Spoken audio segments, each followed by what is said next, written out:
Really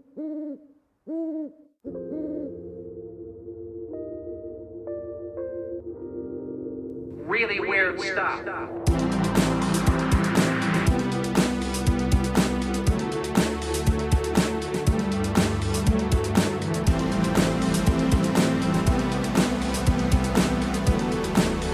That's very weird.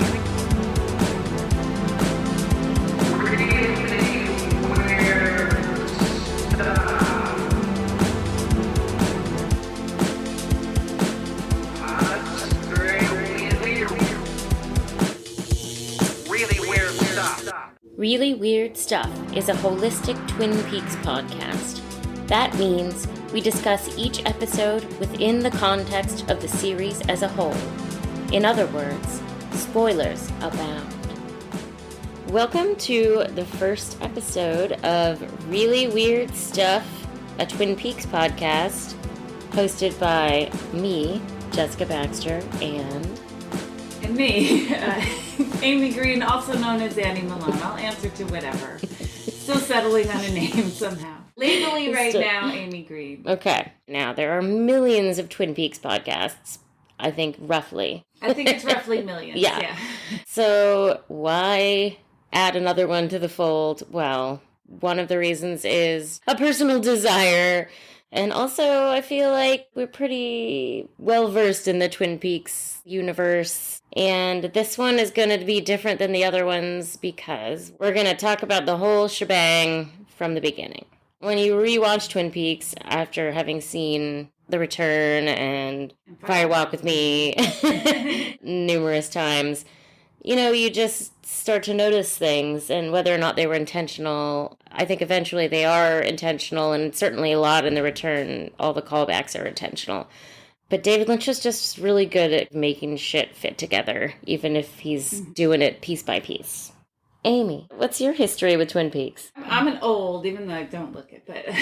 You sure don't. This was 1990, right? So yes. I was 18 when this show came on. So I already knew who David Lynch was because I was too young to watch Blue Velvet, and I watched it on SpectraVision in a hotel. So that is a very specific time period. Definitely. If you even know what SpectraVision is, that's a really specific time period. So my brothers and I felt like we loved David Lynch, I think maybe just from that movie. And that's enough to go on. Well, I mean, I just don't think there was anything else we had seen by him yet. Twin Peaks is before Wild at Heart, right?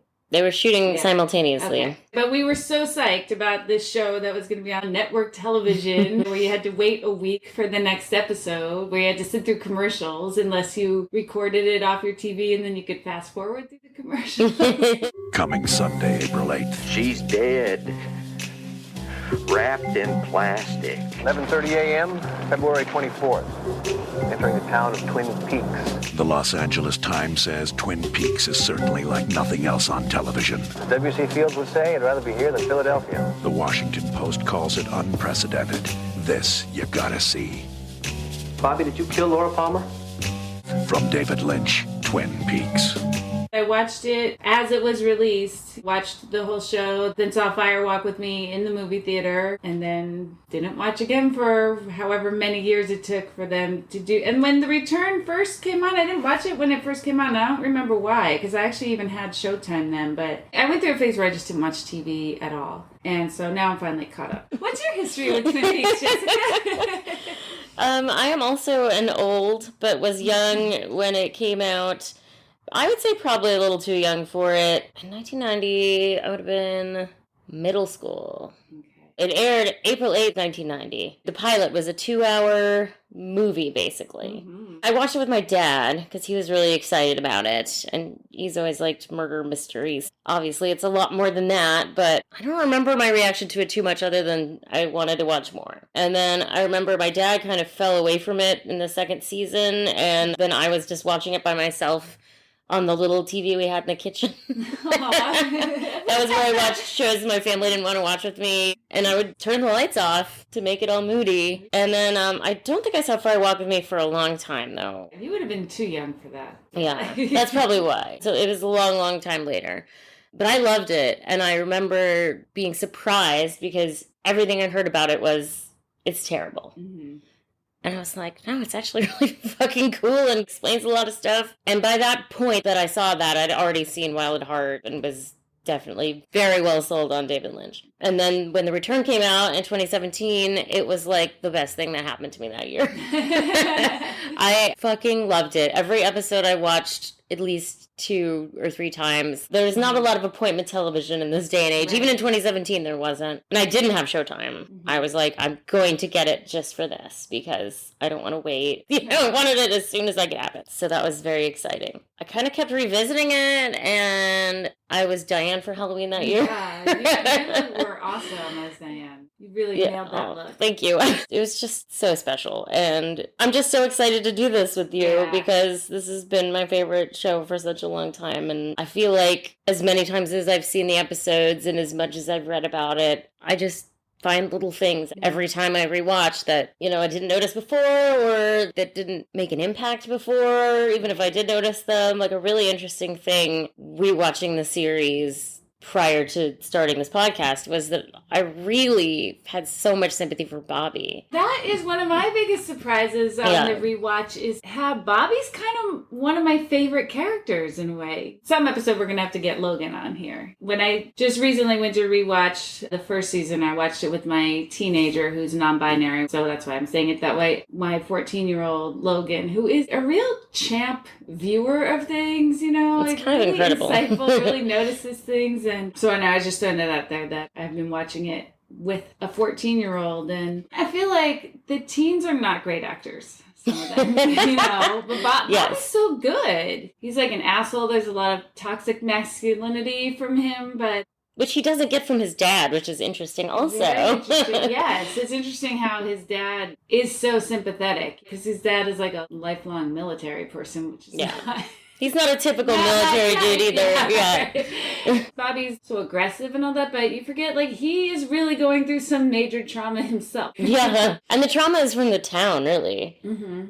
I think the reason he has all that toxic masculinity is because of the environment. It's not from the family. It's a logging town, and it's not a real town, but from what I know about Aberdeen, a logging town, which is not supposed to be Aberdeen either. We'll get into later where exactly Twin Peaks is, because it's was a little question kind of moved around the state from season to season. I did have that question of what state line did Ronette cross? Her crossing state lines is how they could bring in the FBI, and I thought they were near the Canadian border. Well, okay, so I think in the pilot, they're supposed to be near Spokane. Coop says he flies into Spokane and drives through Lewis Fork to Twin Peaks. So I think she crossed into Idaho. Okay, so it's like the eastern borders. Yeah, but then later on, in season 2, Josie's like, I was just in Seattle for the day or whatever. It's like, you can't spend the day in Seattle from Spokane. Yeah. So Aberdeen is kind of famous for being full of a certain kind of redneck that bullies artistic types, i.e. Kurt Cobain. Not that Bobby's artistic necessarily, but he's definitely a more sensitive soul who clearly felt the need to put up a lot of fronts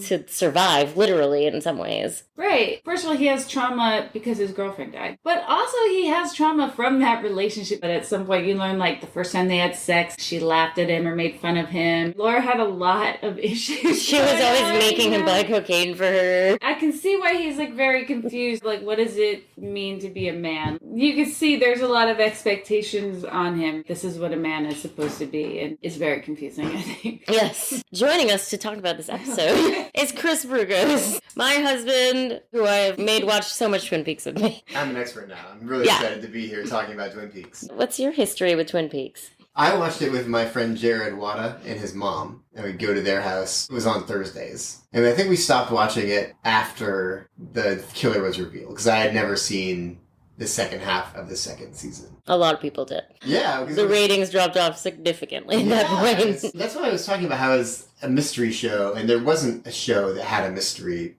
before this. Yeah. It was a serial. It was so popular when it was on. That was one piece of why it was so popular. It was just wanting to know who did it. Obviously, I think there was also people loved the weirdness. I loved the weirdness the most. I think there were probably two camps of fans, or the people who were more into the mystery and then the people who were more into the weirdness. You were into the weirdness, but you still stopped watching after the mystery was solved. Yeah, because I think the Wadas were more into the mystery part. Oh, so you couldn't watch it at home? I just didn't want to. If I wasn't watching with my Twin Peaks watching... Aw. Yeah, because no one was watching it at my house, so I wouldn't have had anyone to watch with. I just learned to watch it with a group. I did watch it in 1994, again, with my college friends. How? We had VHS tapes. The whole VHS The tapes. box, yes. The big box that said Twin Peaks when you lined up all My the tapes friend Faye had correctly. that as well. Yeah. So the pilot episode was written by David Lynch and Mark Frost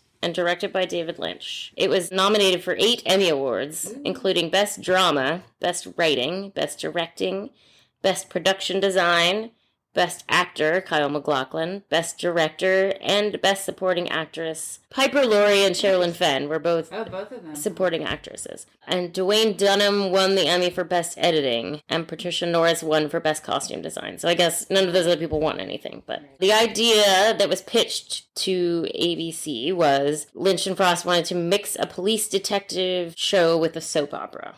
Oh, okay.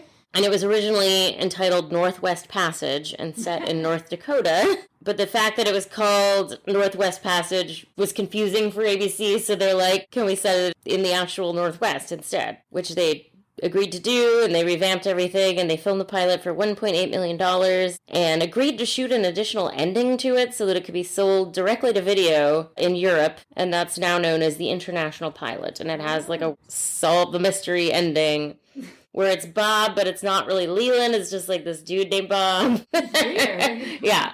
But that's the ending for the pilot? That's the ending for the International Pilot, not the one that aired on American television. That's just out there. It's actually on the Missing Pieces DVD. And it's like, who did it? Some guy. Totally. I mean, David Lynch did not want to do that, but basically they were like, if we're going to give you this much money, you have to do this for us because we're going to be able to salvage it if it doesn't go. Okay. It's all about the money with these people. So I don't get it. They're like, the crime is solved. It was this guy.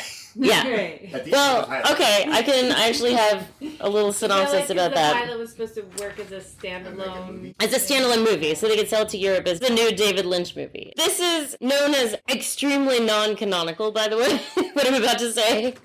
So everyone just chill. My dinner's already up. In the international version, Laura's mom, Sarah Palmer, has a vision of a mysterious man peering out from the bottom of Laura's bed. This man is Bob.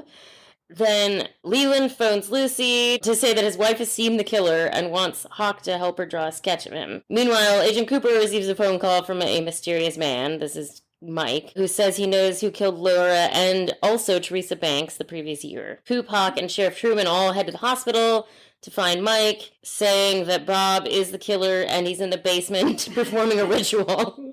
Everyone runs downstairs, and Bob confesses, at which point Mike shoots him dead, and then seemingly dies himself.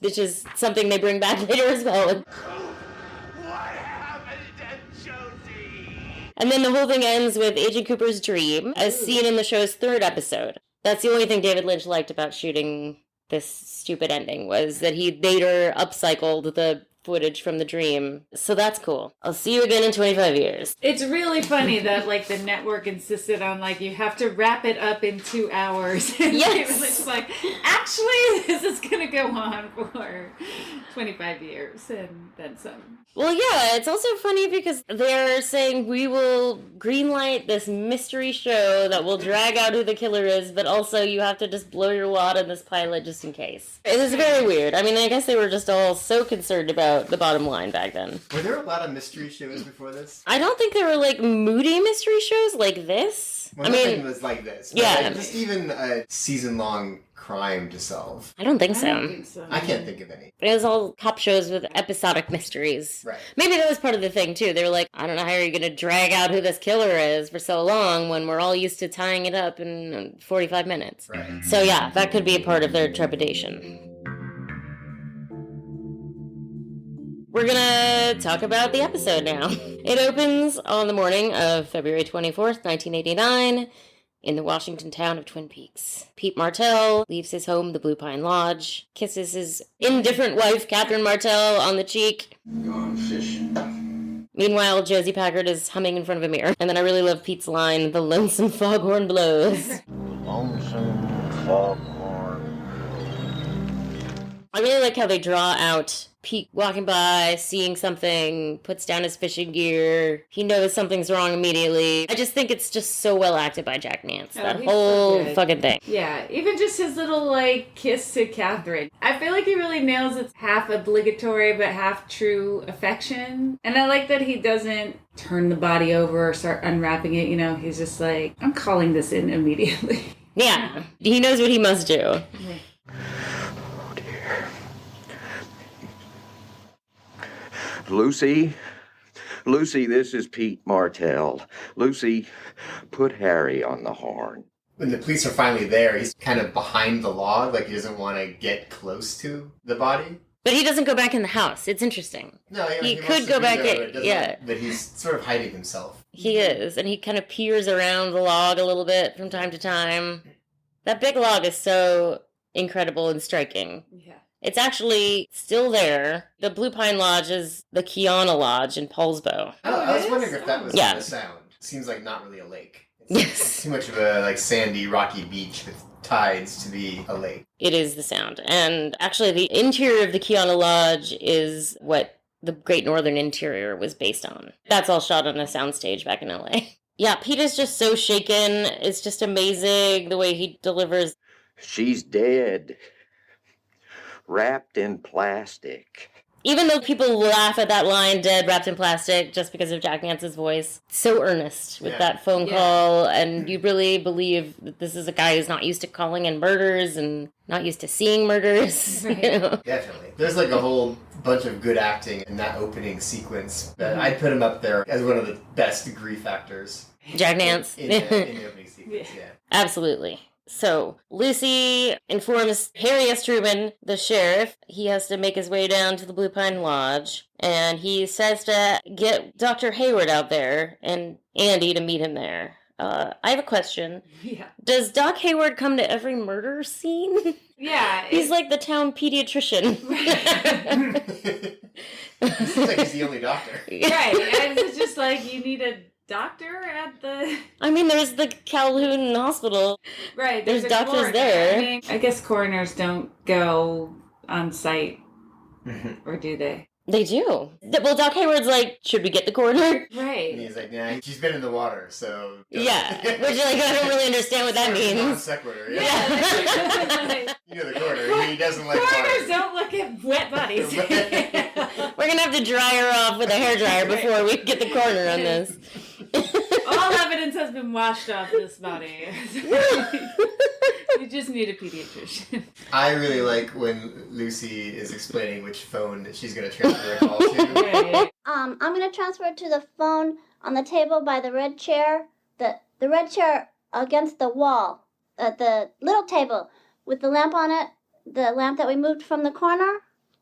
The black phone, not the brown phone. I know, that's such an interesting introduction to Lucy. Right. All the introductions are pretty spot on. Yeah, there's not a lot of inconsistency at all. Like, they don't change anyone's character from the pilot to later episodes. Right. Well, I would argue that they changed Andy a little bit, and then he just gets dumber and dumber. Yeah. that's a At first, good he's point. just kind of a bumbling, sensitive dude, and then by season 2, he's like a fucking moron.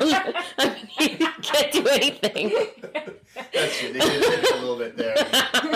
Both he and Lucy are pretty comic relief. They just turned both of them into complete imbeciles. And that like long drawn out explanation of which phone is very Twin Peaksy. This is something that happens all the time in Twin Peaks. Is like scenes that take 5 minutes when they could take a second. Nothing. Yeah. Right. It could be There's a nothing. phone. Yeah. That's true. And I think David Lynch would have so many more of those in the original Twin Right. Peaks, as evidenced by The Return. He'd have so Right. many more of those if they would have let him. I'm sure they made him cut so much. I think that's how he could have made it last forever. It's just Right. like, That lady would still be packing up her stuff from Gordon's hotel.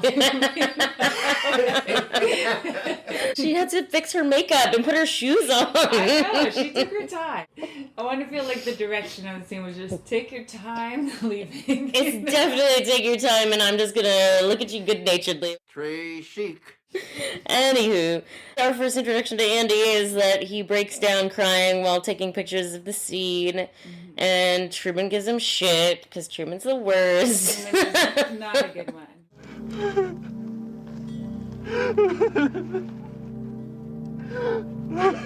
Andy.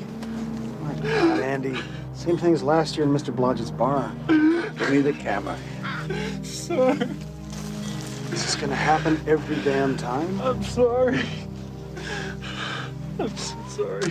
Oh yeah, I guess Truman does give him shit. Is this gonna happen every damn time? Every year? Every murder. Right? Probably every murder, yeah. Yeah, but I mean, we said the last time was last year. Like, how often are people getting murdered in Or every Twin dead Peaks? body. Well, it's about to ramp up, but generally it's not many. That's interesting to me because if this is part of your job, you should be able to take it. But also, it should be upsetting to see like a murdered teenager.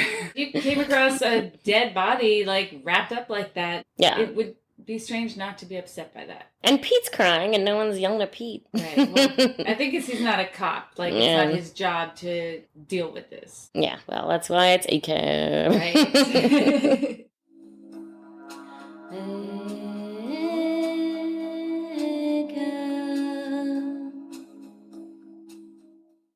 Except Coop. ACAB except Coop. That's one of our mottos. Is Andy a cab though? I mean, he's just. Well. He's not. He's just stupid. I think the reason Andy doesn't count as ACAB is because he shouldn't be a cop. He's a bad cop, but not like the usual bad Yeah. David Lynch did work hard to redeem him as a cop. Actually. Oh, that's true. He gets some good moments later. And he actually gets to go to the White Lodge. That's true. He's totally chosen later. Mm-hmm. That's pretty special. Not everyone gets to meet the fireman. What's up with the girl who's got her eyes sewn shut? Yeah. Oh, gosh. Yeah. That's a very good point. I don't know why I forgot all about all of that. Maybe because so many things happen in the show. Right. So then the next thing that happens is one of my favorite scenes. Cut to Sarah Palmer in the kitchen, calling for Laura. And this is like the only time ever that we get to see Sarah Palmer act like a normal mom, outside of some of the missing pieces. Laura, sweetheart, I'm not going to tell you again. Yes, I am. Laura! Before Sarah Palmer becomes Sarah Palmer, she's just like, God damn it, my teenager isn't coming when I call her. Don't make me come upstairs. And that scene really takes its time, too. Mm-hmm. I love it. I love that she's annoyed, but she's still, when she calls her, she's like, Laura, sweetie, you know, which is very nice. Like, I'm glad that was the last thing she said before she knew that she was gone. That even though she was frustrated with her, she was still affectionate. Yes.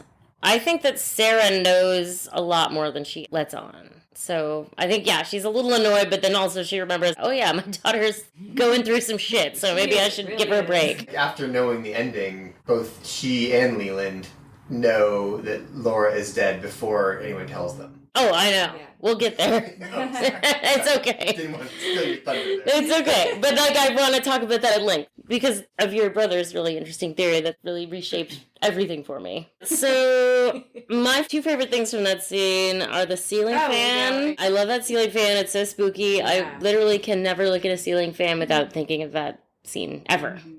Never, ever. Ceiling fans for me always are Bob is upstairs. And later on, it's the same as him focusing on any, like, electronics that are buzzing. Because it has, like, a sound to it. It's not just, like, a fan sound. It's kind of like a electrical sound. Yes. You don't really see until the return. There's a lot of buzzing electronics whenever things are bad. Yes, electricity is a huge indicator, I guess, of the presence of evil. So this is kind of when we start watching Sarah break down. I'm really impressed with Sarah Palmer's recall of phone numbers. Right. The way she just like dials all those numbers by heart super fast. People used to have phone numbers memorized because you had to actually dial them. So she calls Bobby's house and Betty Briggs answers and says, well, maybe he's at football practice. And so then she calls the coach and the coach says Bobby hasn't been there for weeks. Now come to think of it, as a matter of fact, he's been late every day this week, Mr. Palmer. And last week. Maybe even the week before. And then it's Audrey. Great introduction of Audrey. Walking out of the Great Northern Hotel where she lives, getting into the back of a car, being driven to school by some dude. A chauffeur, I would assume. A chauffeur. I guess there's a job title for that. She got an Uber to school.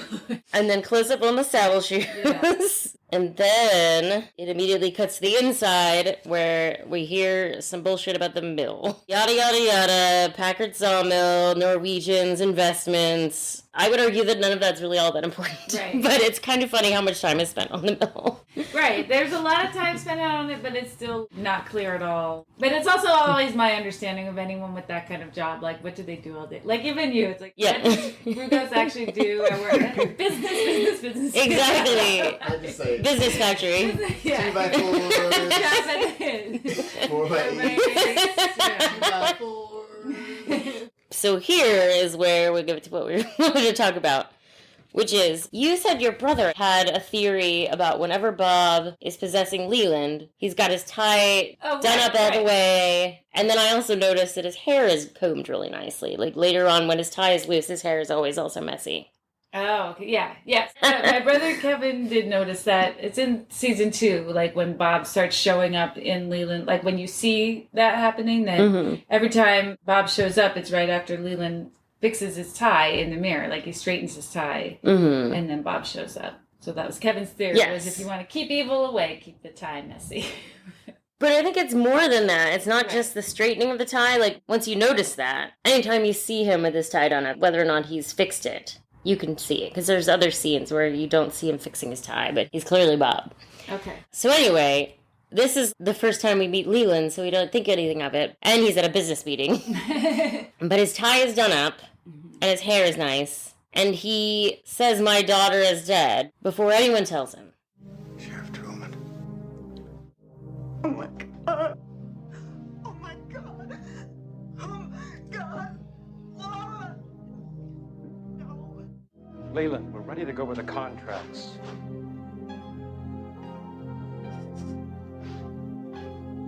Leland, what's wrong? My daughter's dead. All he has to say is Sheriff Truman, and Sarah knows. So there is an argument to be made that they put 2 and 2 together. Right. But at the same time, part of him does already know that she's dead. I mean, I think that's really well done, because when you watch it for the first time, if that's the first thing you watch from Twin Peaks, I wouldn't have questioned that at all. His wife just called him to say she's missing, and then the cop walks in and is looking for him, and then when he sees him, he takes his hat off, you know, like the somber cop thing. I mean, I didn't think anything at all of that. I wouldn't have. Then you watch this, like, how much does Leland know? How conscious is he of anything? I think he's probably subconsciously aware of everything, but not consciously. Like, he won't admit it to himself. Well, anyway, my point with that, I guess, is to say that I don't think that Frost and Lynch meant for that to be a sign in the pilot. I think they meant for it to be parents' intuition and putting it all together. But retconning works on that one. There's another point, too, where retconning works, where he says, "I want to see what they did to my little girl at the hospital," and he's kind of not sobbing all that much. Like, he doesn't really fall apart until the next episode. Right. So do you think in the pilot they weren't planning that it was Leland? No, I think they were, but they just didn't have all those little shorthands worked out yet. I think in this you have to introduce the eventual murderer in a pilot. If you were making this show today, you'd want to do that. That's a rule. If you're doing a Dead Girl show, you have to put the murderer in the pilot. It's not fair if you don't introduce them until the last episode, and no one would want to see that. But there are some other clues, because there's also when they find the diary, Leland says, "Yes. Do you have to take that?" Like, he wants to keep it. You have to take that. We'll return it as soon as possible. Which, works. Like, maybe he's attached to it, or he just wants to keep it as a memory of his daughter, but it also works as him needing to get the evidence out of it before anyone sees it, which he does later. The other evidence that it's him is Sarah being really alarmed when she hears him upstairs and saying, "Who is that?" Goes upstairs. Your husband and one of my men. Like, it's the same sounds as a murderer of her daughter. Which it is. She says, "Who's that?" And it's your husband. Yes. As we eventually find out, he, drugs her drinks every time he's going to do something to Laura. So she probably does have some sort of subconscious memory of that footfall from upstairs, and then that fucking devastating line about, "I can tell from the sounds it's not her." I can tell from the sounds that it isn't her. Ooh, God. Grace Zabriskie. Oh my gosh. Chills. So back to the Great Northern. I do love this classic Lynchian following the phone cord shot.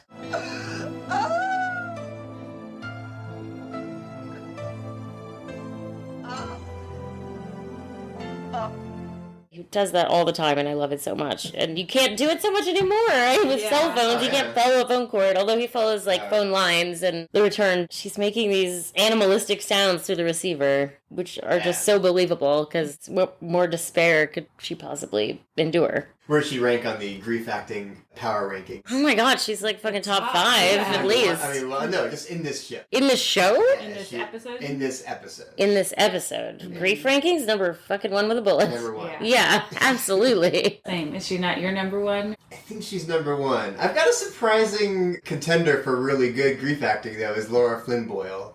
Really? I really like how she clutches her arm.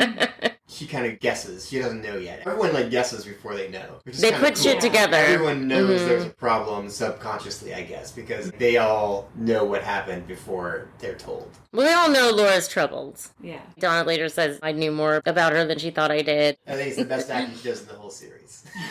Her scene in the interrogation room is also really good acting. But then it doesn't get any better after that.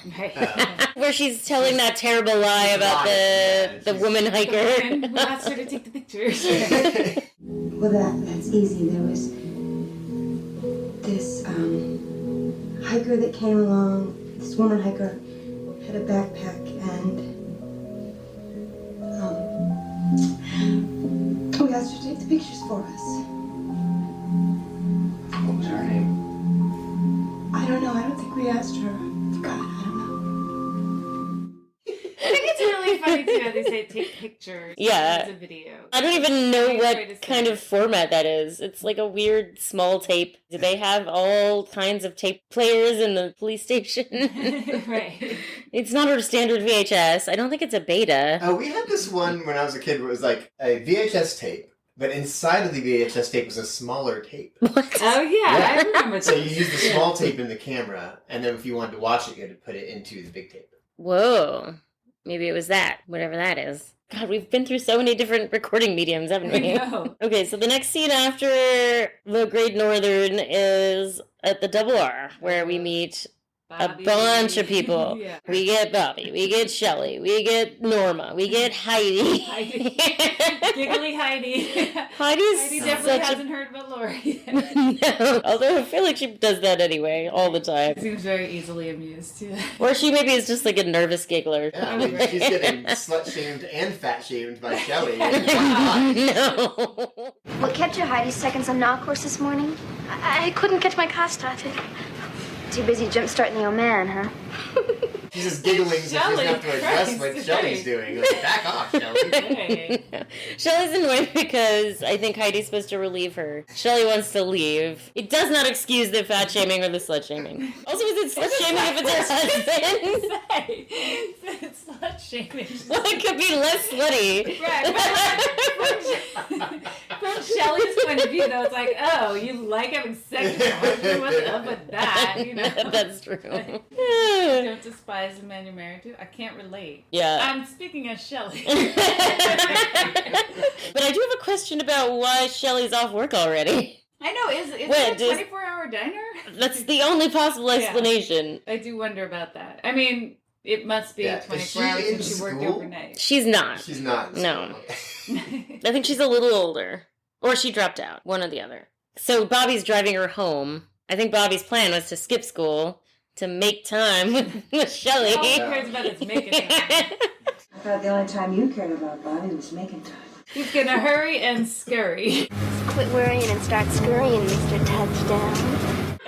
I know it's ridiculous, but I love their weird dialogue. Well, also, it's nice when it's not clever dialogue because not everybody is actually clever. These are two kind of dumb kids. Dumb things, right? Yeah. Alright, now you just make excuses for bad writing. Not necessarily. Is it though? Like... Yeah, I don't know. I don't believe David Lynch is capable of bad writing. David Lynch and Mark Frost. I really don't think so. But I like Amy's point that these are two kind of dorky people from a small town. They don't necessarily know how to talk sexy to each other. But I was your little pick-me-up. Baby, you are more like a 3-stage rocket. A pocket rocket. And what stage are we in now? What does that mean? Right. Like you were a tiny vibrator? There's a lot that's weird about Bobby and Shelley, or just kind of Shelley in general, but they are so indiscreet. And it's so strange how, like, I think she's onto us. What? Nah. Let's French in front of the window. We'll very obviously leave together and make out in front of the window, you know? And then also, like, when they pull up to her house and see Leo's truck is there, like, he makes so much noise driving away. Beaut! Back up. And it's like basically abandoned road, you know, like he's not gonna notice this like peel out. Yeah, tires screeching to a halt. 50 feet and Right. Yeah, that car is very loud. Even if you were trying to make that car quiet, it would still be a loud car. And then, yeah, the screeching. But don't worry, because he's just focused on the cigarette butts, so he doesn't notice the car tires or anything. Well, he already knows. Right. It also, I feel like what Shelley says doesn't really make sense. He called me from Butte and he doesn't have a phone in his truck. Are you sure that your old man is still on the road? Yes, he called me last night from Butte. That's a long ways away and he ain't got a phone in his truck. But he could have been anywhere though when he called her, which obviously he was, yeah. But like he was anywhere. having a phone in his truck would not make any difference for anything. On the way back, calling from this truck phone. Well, I think Shelley's that not make him- supposed to be super smart. I feel like she's just like in general pretty reckless. Everyone in Twin Peaks is pretty indiscreet. Everyone knows what everyone's up to. Anyone except for Cooper. Well, no, everyone's on to everyone. I think so. I think Bobby's "don't do anything I wouldn't do" Norma is very pointed. Norma, I'll see you in my dream. Not if I say you first. Don't do anything I wouldn't do. He's saying, you can go ahead and cheat on Hank because I'm doing the same thing. I would do that. I would do that, and I'm doing that. Yeah, people know about Ed and Norma, and people know about Harry and Josie. Maybe no one knows about Ben and Catherine. They might be the only discreet affair. I guess Catherine Martell is famously the sneakiest of all the Twin Peaks residents. I know a little about fire. My family was at Nagasaki. Whoa. Sneakiest Twin Peaks. We'll get into that. Okay, so Truman takes Leland to Calhoun Memorial Hospital to identify the body. That's where he breaks down, but not as much as he does later when he's definitely Leland. 17 years old.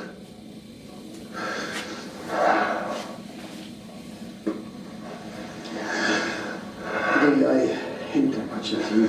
No, I have to see her. I have to see what was done to my little girl. I feel like it's a performative breakdown. I mean, I would give credit to Ray Wise. Ray Wise is so good. He's still buttoned up and he says, I have to see what was done to my little girl, which is an interesting line. Bob does consider Laura his little girl, and I have to see is kind of like, he's gleefully wants to see. He's in there for a couple seconds and then he's out. And then we get to the high school finally, where Donna Hayward walks down the hall in an uncharacteristically form-fitting cardigan sweater and a characteristically frumpy pleated skirt. She exchanges glances with Audrey, who's changing into heels out of her saddle shoes and sneaking a smoke in her locker. James comes by. Have you seen Laura? No, not yet. Nice day for a picnic. Yeah. Nice day for a picnic. That's the only way you should ever talk to James.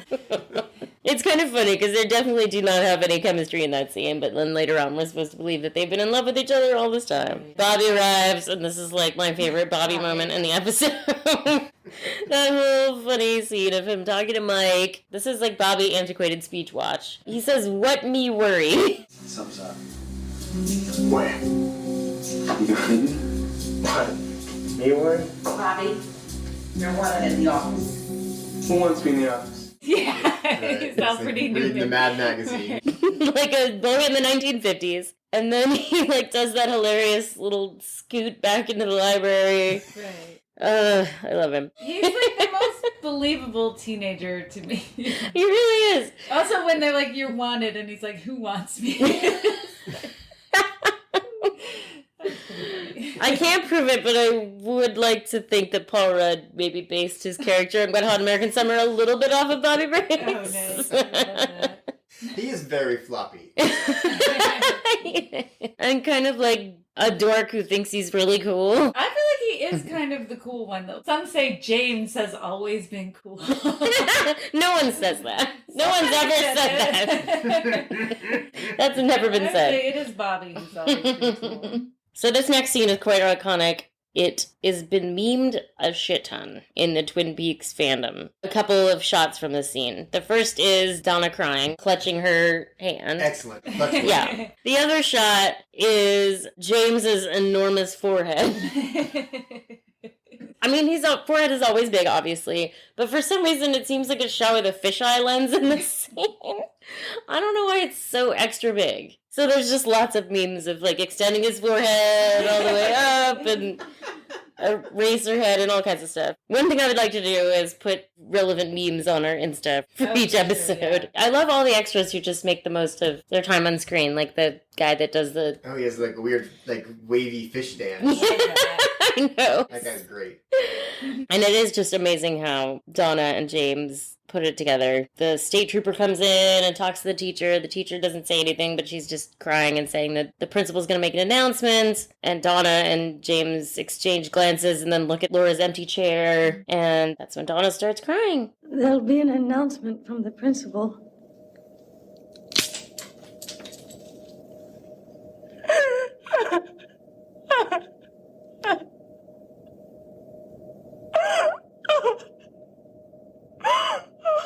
There's a person of color watch moment in the library where I don't know if that's like the administrative assistant or assistant principal or something. This is an extremely white town, which is actually maybe accurate for Washington, especially Eastern Washington, but there it is. She tells the principal that he needs to make an announcement soon because there's rumors all over the school.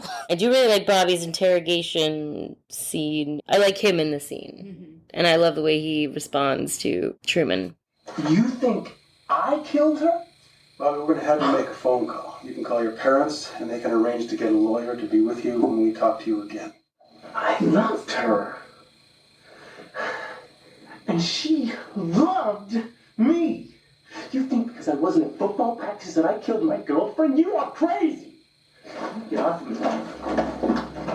Bobby, we're going to talk about this later. Are they even allowed to do that? Have an interrogation in the library of a school? I don't think cops care, like, is this allowed, but there's no real rules if you haven't charged someone with something. Oh, we're just talking and he can leave whenever he wants. We just didn't mention to him that he can. You know what I mean? Like, I want to go back to like when we see Audrey change her shoes because I really like that whole thing how she switches from saddle shoes to those red heels. It just like speaks to Audrey how she's trying to be like grown up sexy all the time, but I feel like a lot of guys would be into the schoolgirl saddle shoes thing, Like, yes. She did not have to change her shoes. That just fits who Audrey is. Absolutely. There's a lot of characterizing moments for Audrey in this episode. Here. Why is here in air quotes? No, but I mean, like physically she's here, but her mind is a million miles away. Not very long after this show came out, I watched it again, and I felt at that time that Audrey was the only one who was dressed like a normal person. Yes. Like the fashion of 1989 became stale real quick. But now when I watch it, that 1989 fashion seems pretty normal. The mom jeans all make sense again. I don't know. Maybe it's just Donna. Donna's outfits never make any sense. Although, no, Shelley wears some like weird ass big sweaters and stuff later too. When she's not in her diner uniform. I mean, I get that it's supposed to be really cold. And there's a lot of layers. Maybe part of the implication too is that this small town is not very fashion forward. Except for one or two people. It's really funny to me how much bigger Donna's sweaters get. So big. I think that Principal Wolchek does a good job with that announcement. Yeah. Yeah, he does good. Because it's, presumably off the cuff. He probably doesn't have to make that many announcements like this. Right. But he manages to get all the information out and say everything seconds before breaking down. I am dismissing all classes for the day, but Before we leave, I would like to ask each of you to join me in a moment of silence for Laura and her dear memory. So I thought that was pretty good. Slow zoom on the trophy case to Laura's homecoming queen pic and fade out. Then fade back into the same picture in the Palmer home where poor Sarah is in bad shape. Yeah. And Doc Hayward gets her drugged up enough so she could talk to the cops. Oh, yeah, I was wondering why she was so sleepy in that scene. She seemed I like think she was that barely nurse awake. gives her an injection or something. She's just freaking out, and then suddenly she's like, ugh. And then Doc Hayward's like, you can talk to her now. Talking about when she saw her, and we've already spoken about this scene a bit. It would have been about 9. Yes, 9 o'clock. p.m. She came home from Bobby's. And she was going up the stairs. I can tell from the sounds it's not her. They find the diary and an enormous camcorder. The other important thing that happens here is that Lucy talks to Andy and says that Janek Pulaski reported his daughter Ronette missing. And then we cut to the mill where Pete is working. 2x4s, 4x8s.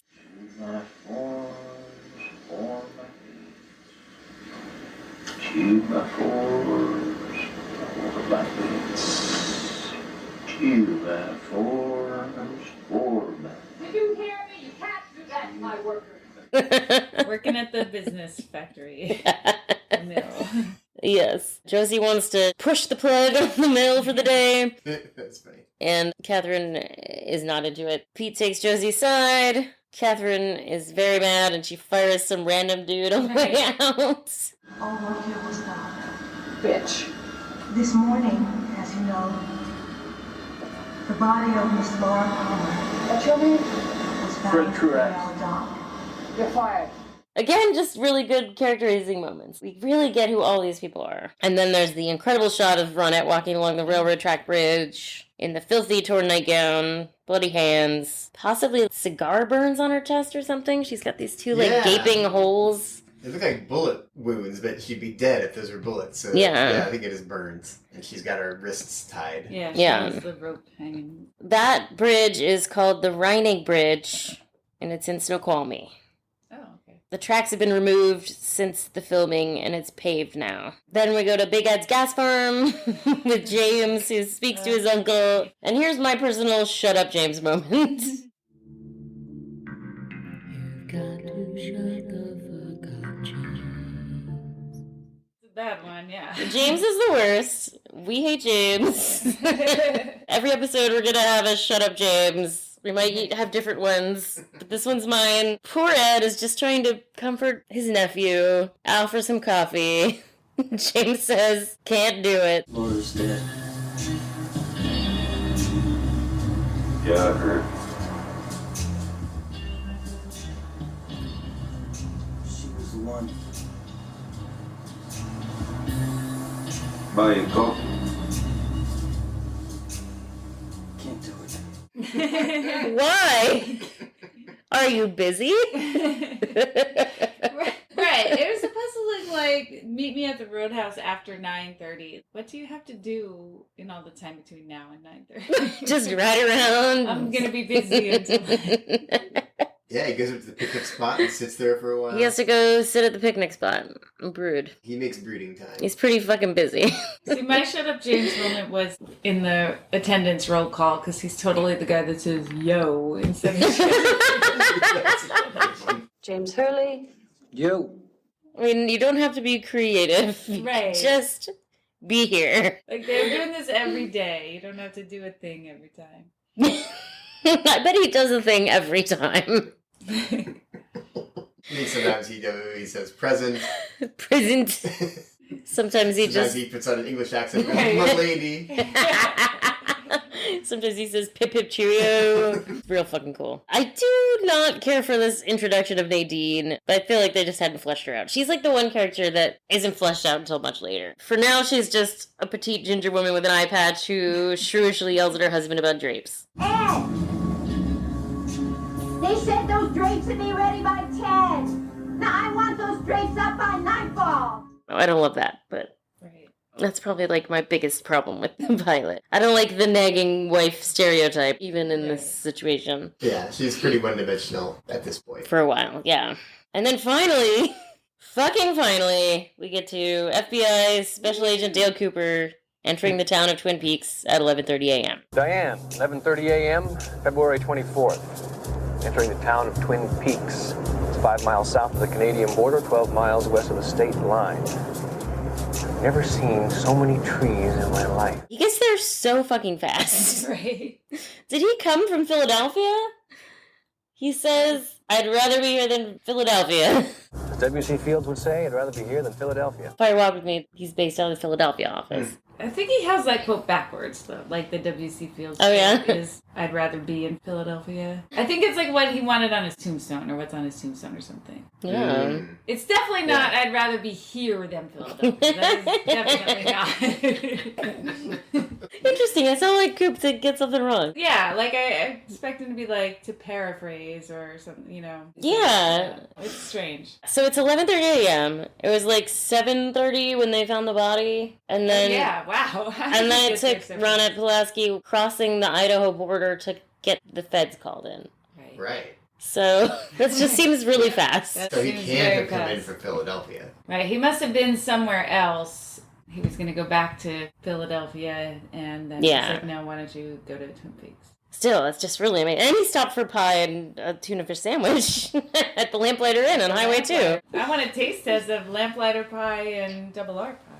I don't think he ever says which is better. But he does say later that the lamplighter pie will kill you. So, I don't know if that's a good thing or not. Wow. Oh, Diane, I almost forgot. Got to find out what kind of trees these are. They're really something. He makes his way to the hospital to meet Sheriff Truman and gives him, I think, a really charming speech about, like, we're taking it from here. Sheriff, let me stop you in the hallway here for just a second. There's a few things that we got to get straight right off the bat. I've learned about this the hard way. It's best to talk about it up front. When the Bureau gets called in, the Bureau's in charge. Now, you're going to be working for me. Sometimes local law enforcement has a problem with that. I hope you understand. Like I said, we're glad to have you here.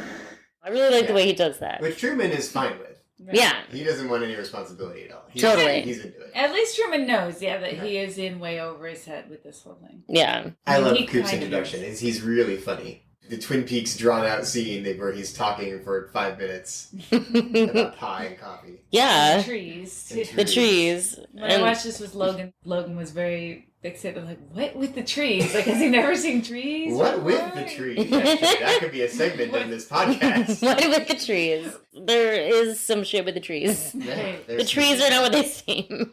There's some shots of the spooky trees in the pilot, and I think probably every episode afterwards, spooky trees. What becomes standard transitions are, shots of the wind blowing in the trees and the one traffic light. Right. You can tell that Harry loves to introduce himself with his full name. Sheriff Harry Truman.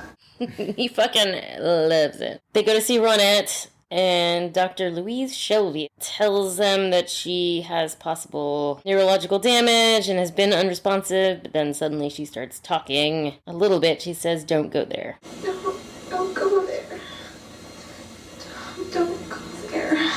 Oh yeah, which the bird says later. That's right. Where's there? Why are they saying that? I would think that Ronette said that, and the bird was repeating what Ronette said. But why was Ronette saying, don't go there? Yeah, because the bird said, Laura, don't go there. So Ronette's saying that. Is Ronette saying, Laura, don't go there? Is that in the scene in Fire Walk with Me? Like, does she ever say that in that? I don't remember. Shit. We'll have to watch Fire Walk with Me again. I know. So here's my theory about the order you should watch Twin Peaks. Fire Walk with Me, first. Season 1. Fire Walk with Me, Season 2. The Return, Fire Walk with Me. Rinse, repeat. I feel like you just can't You have to watch Fire Walk with Me enough. So just keep watching Twin Peaks forever. Yes. Much like the show, it's a cyclical thing. We're doing this forever. This is future or this is past. Cooper's freaking out about the trees, and he asks him, what are these trees? And he says Douglas firs, and then the way he repeats, like, Douglas firs is kind of... Later he becomes Dougie Jones. It's, like, kind of such a cute connection the way he says it. What kind of fantastic trees have you got growing around here? Big, majestic. Douglas firs. Douglas firs. I can really hear Dougie Jones saying Douglas firs. Yes, definitely. We should make note of whenever he repeats things. Right. Yeah, he's Douglas firs. Can I see the coroner's report? Right. It's a really funny That's a transition funny there. They're going down to the morgue, and the one-armed man is in the elevator in front of them, and he gets off on the same floor where Jacoby is. Really annoying some nurses, I think. It's full amount of water, big mouth. Got a big mouth and starts talking. You can see the looks on their faces. They're like... It's really good character introduction. He's super annoying. He is so annoying. No one wants him around. No one has ever said, keep talking. Therapists are supposed to listen, not talk. Right. He's got a topless hula girl in his talk. With real tassels. That he's fingering. Yes. And really perplexing long earplugs. And he's yelling at these nurses with earplugs in his ears, which is kind of, I guess, unintentional foreshadowing to Gordon Cole, maybe. See, that's weird, because it's like a thing you don't notice now. People walk around with things in their ears, like their AirPods or earbuds, and it's like, why is he wearing those in 1990? I have no idea. Protecting his own hearing. From his own loud voice. I mean, he said it. He's the one who wants to talk and doesn't want to listen to anyone. So maybe that's just, symbolic of... Bad therapist. I mean, I don't know if he's a bad therapist. He seems like one of the smarter people in Twin Peaks. Pretty amoral, but, he's... He can be smart and not a good therapist. Yeah. I mean, he definitely didn't seem to help Laura at all. I think Laura was beyond his... I mean, this is like a lot of likely people who need his help in Twin Peaks. And I don't know if anyone's getting any better. Yeah, who else is going to Dr. Well, the only person he ever helps is Nadine, I guess, eventually. Right. According to her. But he has to become some weird conspiracy theorist YouTuber first. And the fucks are at it again. The same vast global corporate conspiracy. Different day. Yeah, he seems to have a pretty good handle on Nadine's problems. Yeah, he's the only one. Nadine figures it out later. She has some self-actualization, maybe through therapy with Dr. I don't think it's the therapy. I think it's just her watching his show. Shovel yourself out of the shit. Yes, she's very... She gets it. Yeah, that's all she needed to hear. Oh, so this is an interesting happy accident. There is the happy accident at the end of Bob in the Mirror, but the fluorescent lights malfunctioning, that was really happening. Really? And they were like, do we need to fix this? And David Lynch said, no, let's run with it. I have to apologize again for the fluorescent lights. I think it's a bad transformer. That's quite all right.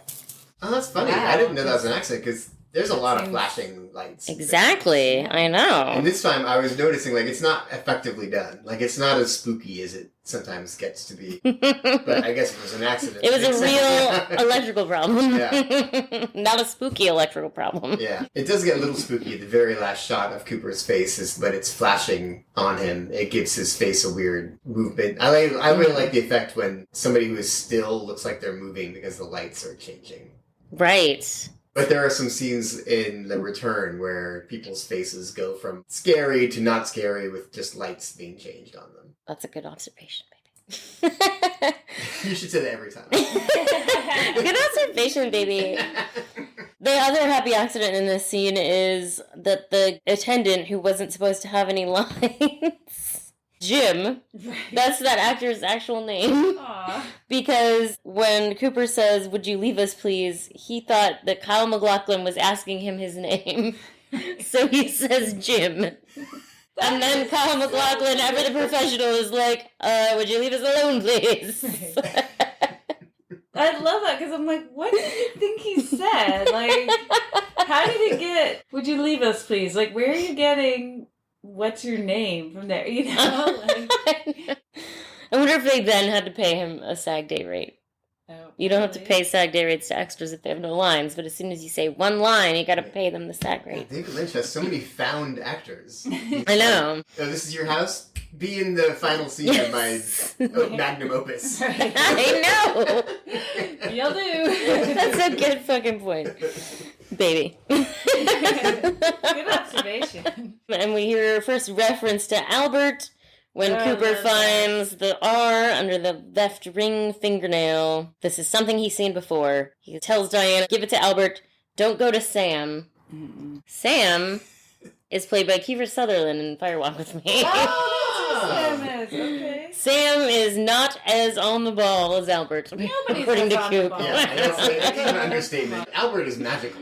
Yeah. He can tell you anything about any fine powder. Yeah. I really love when Harry says there's no connection between Ronette and Laura. He says it like he's so sure. I love it whenever Harry is confident and wrong. Yeah, he's confident and wrong a lot. Right. Like, this is the first episode, like 6 times. Okay, like that's not going to be cocaine. You don't know Laura Palmer. What else could it be? Like, I mean, in a tiny baggie. Well, it's just so crazy that like Laura's body has just been found, and then here's like another girl from her same school has been through some shit the same night. No connection. That's a pretty bad police work.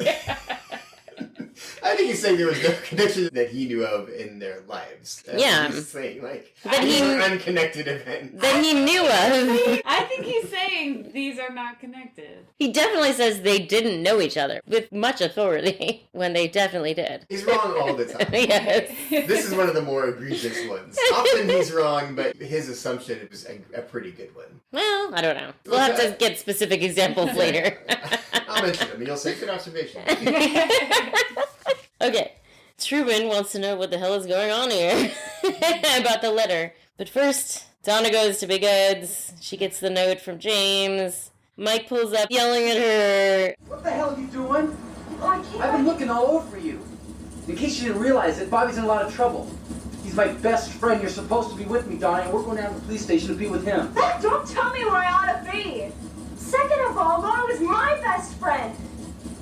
Get in the car. Muffler, Junior. Mind your own business. You're on my lot, friend. Oh, and I'm not your friend. And that's when they have that knowing exchange, Donna and Ed, about I sure know how to pick 'em. I know how to pick 'em too. Yeah, I feel like that's very silly for Donna to say, like, as if she's stuck with her high school boyfriend. She's like 17. Then pick someone else, you know? I mean, like, why are you...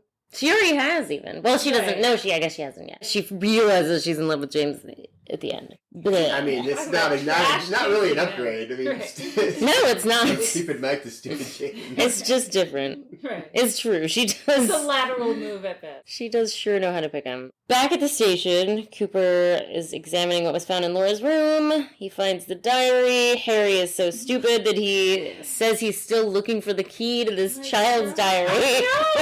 No key yet, huh? We're still looking. And I love how he looks so impressed that Cooper pulls it up. Oh, I know. Why not? Yeah, I mean, Harry's already getting kind of a boner for Coop. He pulls out that weird small tape. He finds the key. It's for a safety deposit box. I really love the last entry. I hate asparagus. Does this mean I'll never grow up? Yeah. Heart-wrenching, because that's not what means you'll never grow up, but you'll never grow up. Do you think Sarah's just bad at making asparagus and then she cooks? Definitely. She's over Sarah's not a good cook. Yeah. She's like smoking.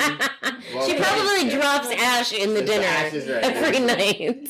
She cooks it for like 30 minutes in a pan. It's like just gross. I'm sure she forgets about it. I'm sure it's really bad. She never had our asparagus, is all I'm saying. No. I know that Sarah's not grilling it lightly and putting olive oil and salt and pepper on that shit. No, it's like creamed corn when she makes it. It's interesting you said creamed corn.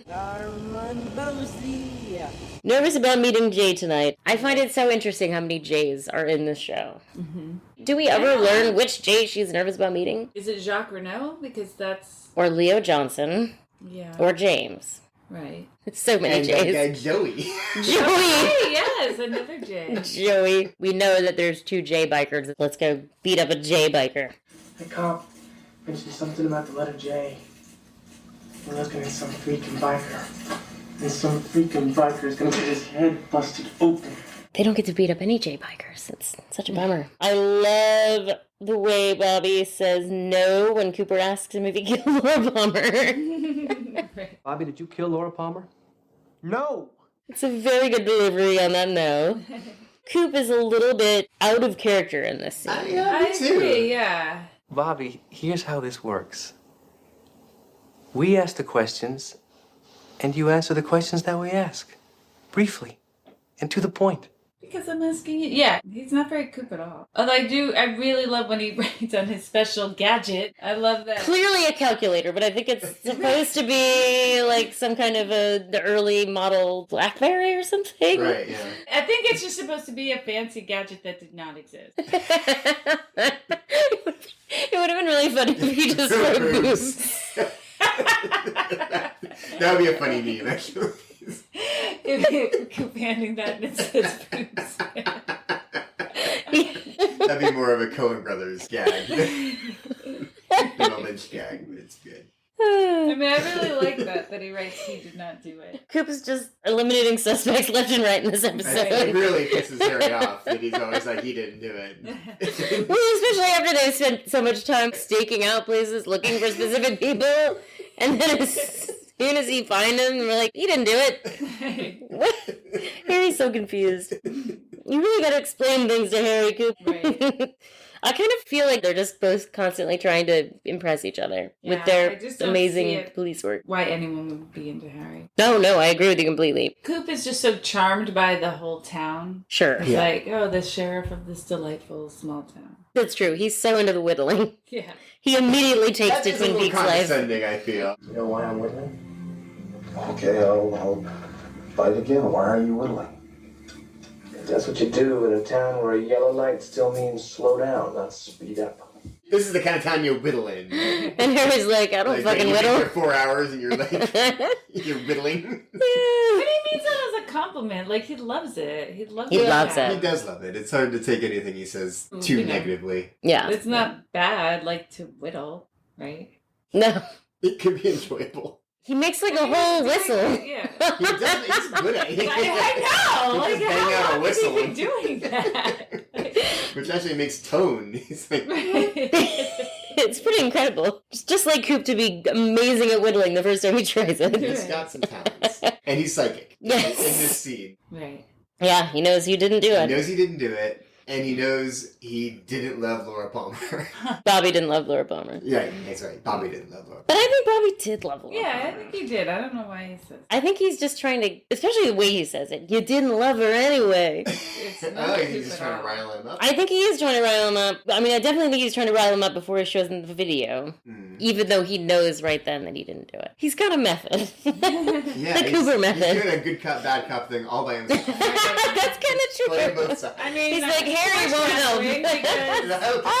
Well, good Coop, bad Coop. Yeah, good Coop, bad Coop. Good point. Good point, baby. Well, also with Bobby, I mean, they're both lying, kind of. Because Bobby says she wouldn't do that to me when he knows full well that she would, and she did. Right. I really think Bobby already knows. I think he knows it's James. Yeah. Audrey is an agent of chaos. Right. Back at the Great Northern. Julie, what would happen if I pulled this out?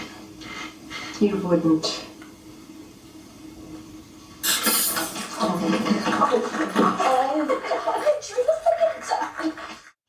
Did they start the damn smorgasbord? Audrey, honey, don't you go in there. Audrey, don't. Poor Julie the concierge. Audrey's whole thing. It's really... It is really funny, but it's so obnoxious. It's so obnoxious. The pencil in the cup. It's like What if I pulled something a this up? 6-year-old would do. Right. And that's the only way they can introduce her character. She's making moves. She's Yeah. trying to make things happen. I didn't think about this when I first watched it, but her whole entire storyline is going to One-Eyed Jacks in the first season. Well, so she wants to help the investigate. Before she meets Cooper, her storyline is, my dad sucks, I'm just gonna fuck around, because the only enjoyment I get out of life is tormenting my dad. I mean, even before she realizes that her dad is completely amoral, I think she just thinks his business is dumb, and she wants to fuck with him. Mm-hmm. But then once she meets Coop, she wants to really help. Find some purpose with Cooper. Yeah, totally. Is that really good for her? Yeah, I'm sure she'll be fine. Everything will turn out fine. I like that she says that damn smorgasbord. What's you got against smorgasbord? But I mean, it is ridiculous when you go in. It looks like a feast. There's like a cornucopia. Yeah, a cornucopia and like a big ham and some hunks of cheese. I guess they're cheese eaters. Gotta get those cheese eaters where they live. Jerry's not in this episode. No. He's always eating something. He has his introduction. The Warren brothers are always eating something. But they don't do that in this episode. I think Jerry is an enabler for Ben. He's the ringleader. With the food. He's always bringing the food to Ben. His bags full of sandwiches. So many baguettes. The most basic ass sandwich. There's no way that bread is fresh if he flew from France. They don't have fresh bread Twin in Peaks. Twin Peaks. And that's true, as we learn later. They prefer things stale and crunchy. Oh my god. Left out overnight with no cover or anything. Is there something wrong, young pretty girl? She says her friend's been murdered. We found my friend Laura lying face down on a rocky beach, completely naked. She'd been murdered. Then we're back at the police station. Bobby's going home. He's being let go. He meets his dad and mom at the door. I'll be home this evening if you need a sympathetic ear. I don't need any damn sympathetic anything. I guess damn is the most swearing you could have done at that time. Right. So when a teenager... Yeah, this was on network TV. Yeah. Every time I think about that, it amazes me. I know. It was really so ahead of its time in so many ways. Donna's questioned by Cooper. That's when she gets into the whole woman hiker. Took good pictures. Dale reveals that he's already figured it all out. Holy smoke. Just the one smoke.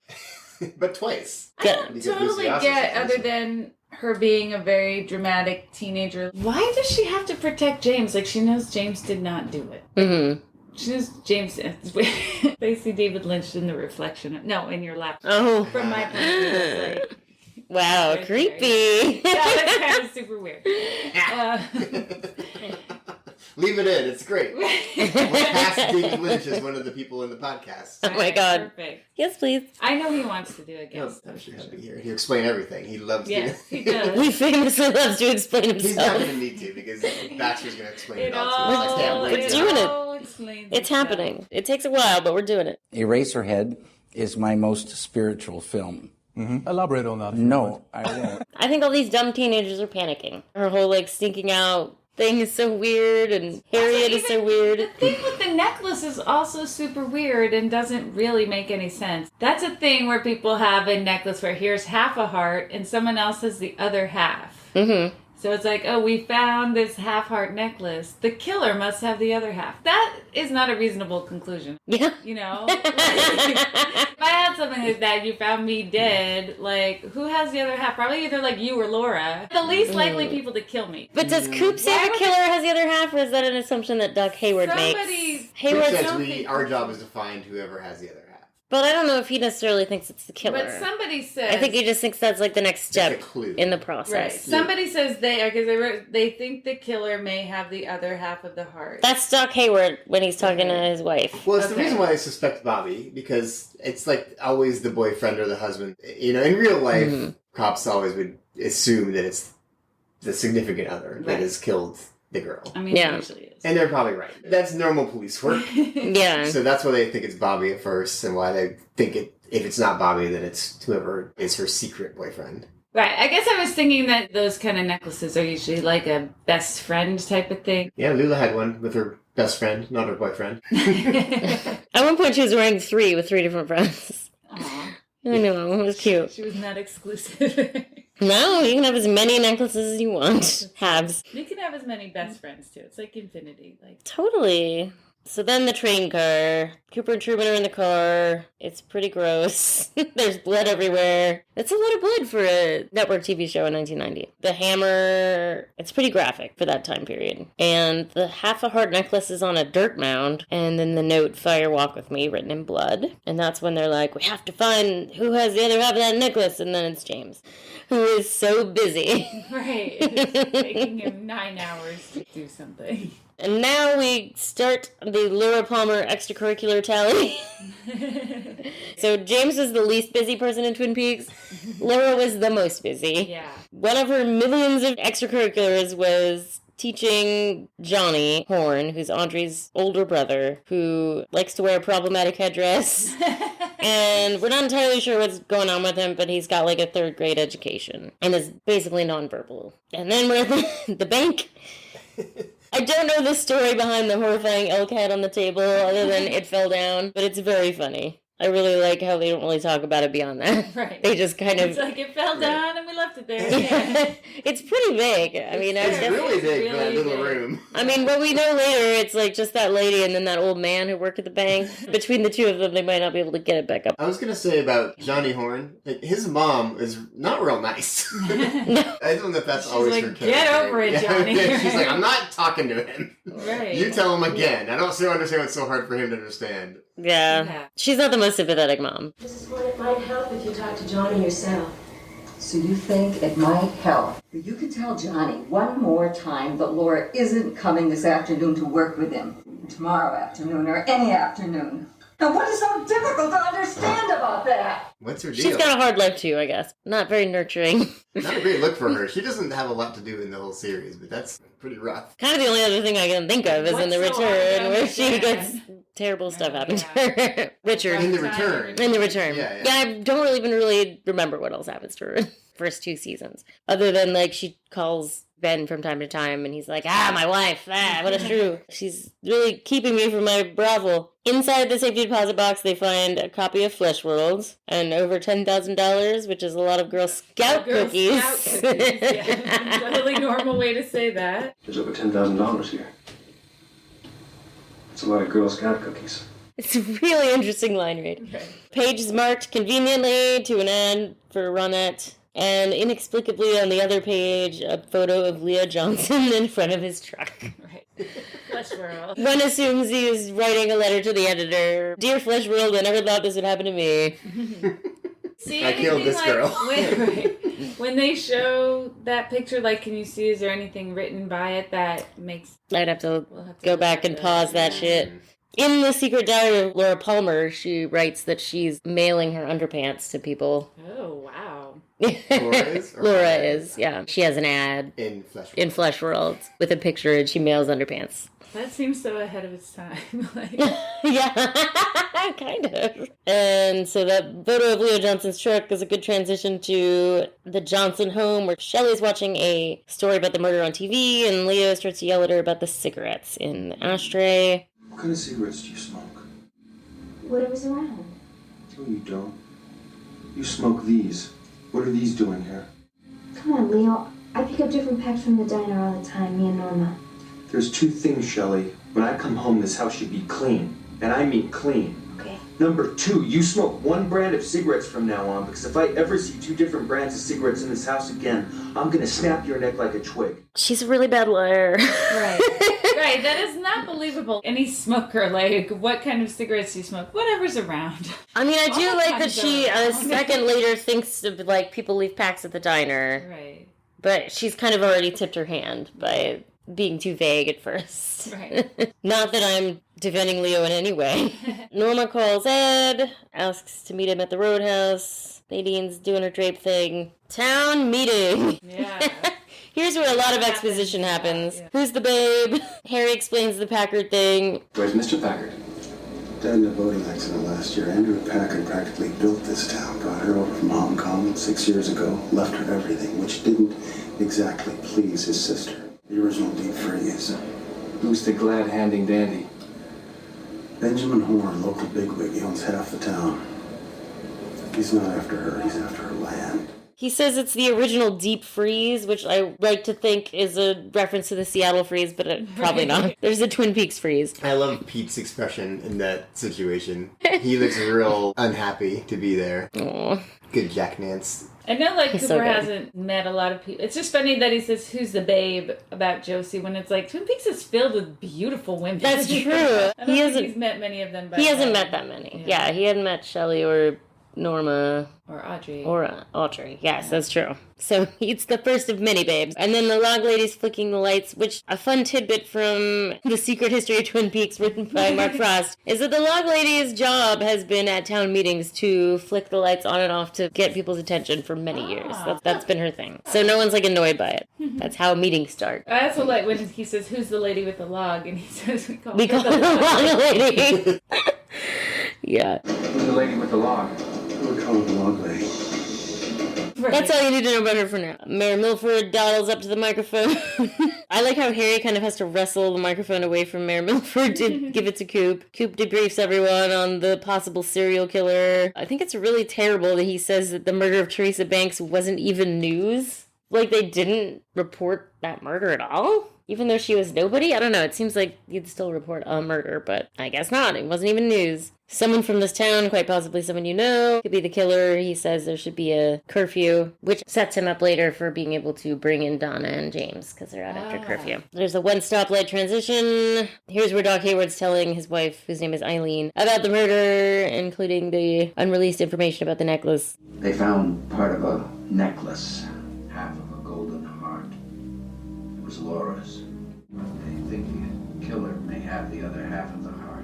Here's another telling thing. He says Leland made it through the day somehow. I don't think I could have. Leland made it through the day somehow.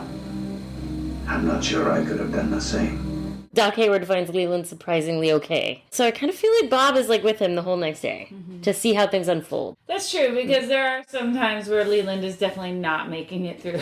Yes. Right. Don't get used to Leland holding it together. Yeah. Donna overhears the thing about the necklace and sneaks out, requesting that her sister Harriet cover for her. Harriet's busy writing a poem. I mean, she was always going to sneak out, though. Yeah. Because she had to meet him at 9:30 for some reason. After 9:30. Oh, after 9:30, right. Which is also a funny thing to say, like, how much after 9:30? Right. That's just when Hurleys meet people. The Hurley family is always 9:30 at the Roadhouse. She's sneaking out of her sister's bedroom window, maybe just because that's the one that faces the street. Donna, which do you like better? The blossom of the evening or the full flower of the evening? Now listen to me. This is serious. Well, this is serious too. I'm going out the window in a few minutes and I need you to cover for me. That does not look like a child's bedroom at all. It's enormous. I know. It's just... It looks like a guest room. Right. Maybe it is a guest room. They don't say it's Harriet's bedroom. We have yet to meet her other sister, Gersten. Donna? Harriet. Totally normal name, Gersten. Tell me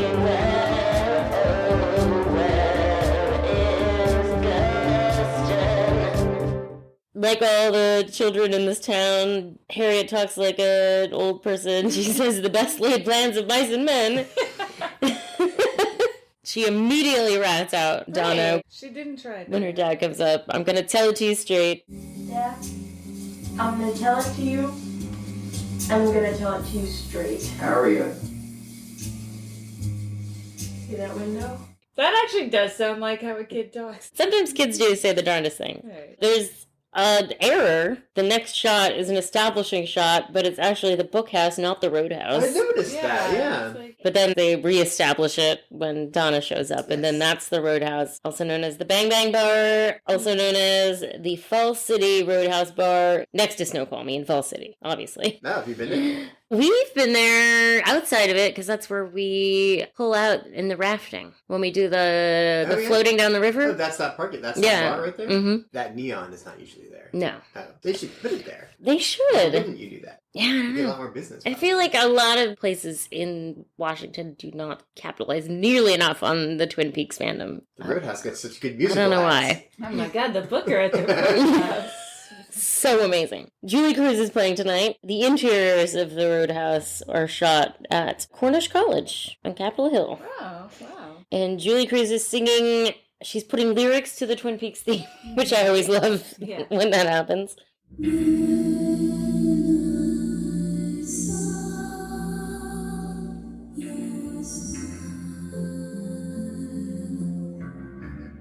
Well, like before they show the Roadhouse when Mike and Bobby come to the Hayward house and yes, like surfing on top of the car. I really like a lot in the house. I'm like, I'm so into Bobby now. It's I so know. embarrassing. He's But, so like, funny. And he's like, are you boys drinking and driving? And Mike's like, Bobby's doing most of the driving. Most of the driving. Drinking and driving? Well, we're all pretty broken up about what happened today, sir. Besides, Bobby's doing most of the driving. Is that better? And then his car surfing is really funny, I think. A lot goes down at the Roadhouse. Ed and Norma are discussing their plans to leave their respective spouses. This is the first of a million such conversations. Right. I know, in the Roadhouse, in the booth. Yeah. Joey, a biker with the J name, and Scotty see that Donna shows up, and then they see Bobby and Mike walk in, and they make another antiquated reference. Mutt and Jeff just crawled in. Scotty, Mutt and Jeff just crawled in. Oh, what a wonderful world. I had to Google what Mutt and Jeff is. Wow. It's a long-running and widely popular American newspaper comic strip created by the cartoonist Bud Fisher. I feel like it was still going on in 1990. It started in Like a fez. 1907. But when did it end? I don't know. But I'm going to look that up because I have a specific memory of my friend Patty saying that our friends Matt and Jeff were coming over, and then she's like, oh, doesn't that sound like Mutt and Jeff? oh. So We did not have this one in the Richmond Times-Dispatch. Yeah, it was not in the San Francisco Chronicle. Okay, well, it was in the Star Ledger, which was my newspaper. But they were fezzes, right, Mutt and Jeff? Are you thinking of Jeff and Akbar, maybe? No, Maybe Akbar did. and Jeff. I like to say Jeff's name first. It ended in 1983. So it was not an antiquated reference at that time. Not too bad. Also, they don't look anything like Bobby and Mike. So I don't even get the reference. What makes them Mutt and Jeff like? Yeah. What are Mutt and Jeff's main characteristics? That I don't remember. Mike sees Donna and grabs her roughly, shaking her, yelling at her. He's just being so awful. You're exactly Get your hands off! No! Ed stands up to defend Donna, and Bobby calls him Monkey Wrench and hits him with brass knuckles. Not nice, Bobby. Not nice. Why do you even have those? Meanwhile, Joey sneaks Donna out to take her to James. Why is James making her jump through such hoops to see him? Meet me at the Roadhouse after 9:30. So wait around for many, many hours. Sneak out. Come to the Roadhouse, and I'm not even there. He expects Bobby to beat the shit out of him, but everyone's just it's acting kind so of like shitty. It's like it's not safe for James to be there, but Donna, you go ahead. You're fine. Yeah. Same like when Bobby just drops off Shelly, like, oh shit, Leo's here. I know! That's Bye. true. He kind of leaves her to her own devices with Leo later on, too, which isn't cool. And Donna does get, like, assaulted, basically. Not cool. Good job, guys. Coop and Harry see them, leave. They decide to follow them at a discreet distance. They do a terrible job doing that. They're eating donuts. They're smelling trees. Well, Harry, I think we lost him. Man, smell those trees. Smell those Douglas firs. Then there's a really interesting scene that's lit only by a motorcycle light between James and Donna, where James gives some good exposition about Laura. I really love the scene he's talking about from Fire Walk With Me. That's such a well-executed scene in Fire Walk With Me, where she says goodbye to James. And he says that she was talking about Bob, or Bobby. Mm-hmm. But was that Bob that she was talking about? I forget. No, she's kind of talking about a bunch of stuff, but Bobby did kill a guy.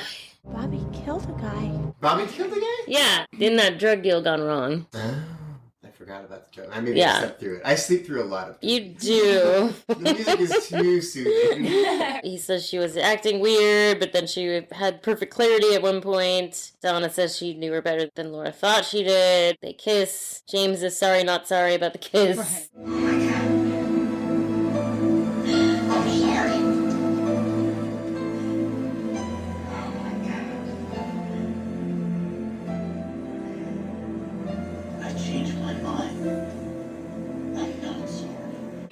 I changed my mind. There's such a silly way to say that. His mind moves very slow. He has time to narrate the entire direction. Well, just like it would be a little more romantic if that's what he's going for, to say, like, actually, I'm not sorry, but, like, I changed my mind. I was sorry, and now I'm not. Shut up, James. Shut up, James.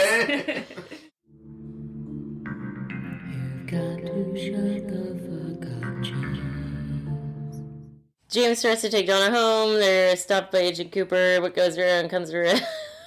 He hasn't done anything. She's probably right. James, stand away from the bike. Stand away from the girl. Put your hands behind your head. He didn't do anything. Probably right.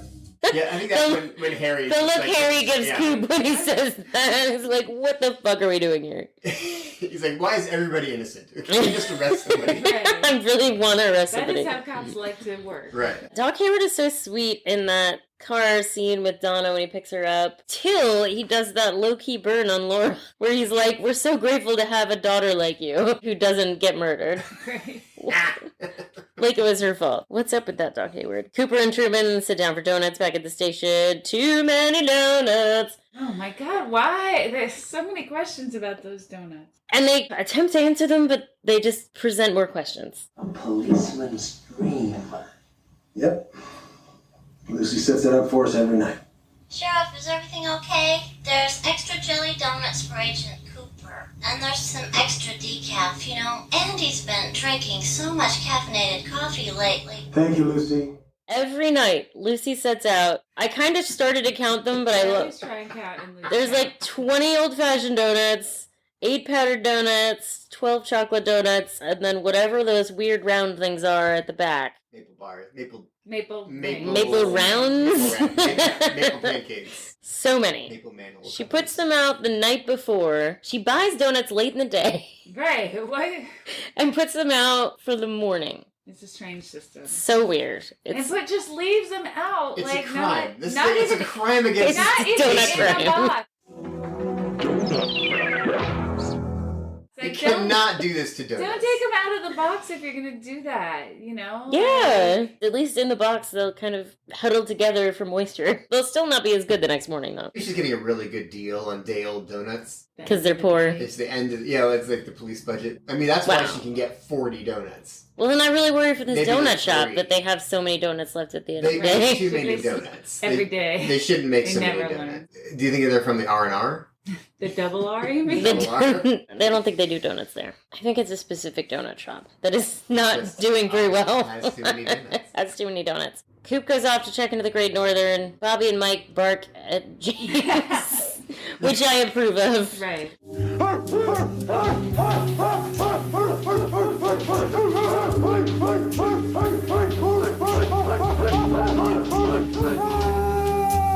And James just sits there like, what? Feel bad for me. Josie does something that we expect she does all the time, where she pretends like there's a prowler, and Harry comes up to check it out. She's fooling nobody. Catherine's on the phone. He's here again. Let's get together. And it's Ben Horn.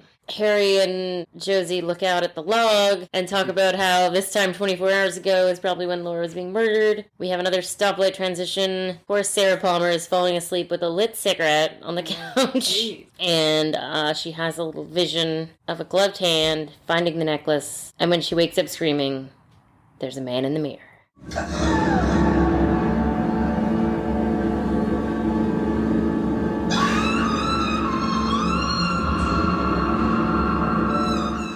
Cut to black. We made it to the end of that episode. It's a long episode. Yeah. And famously, that shot of Bob in the mirror was an accident. That was Frank Silva, the set decorator. And he was in the mirror, and David Lynch loved it. And wrote a lot of the show around that one little mistake. So that's pretty cool insight into David Lynch's process. Ladies and gentlemen, the Roadhouse is proud to welcome... And now I want to do the awards. We have the ACAB award. What's your pick for the ACAB award, Amy? Jeez, where do I start? Probably Harry with the no connection, how he was so sure there was no connection. Yeah. What about you, Burgess? Well, I'm going to give it to Coop.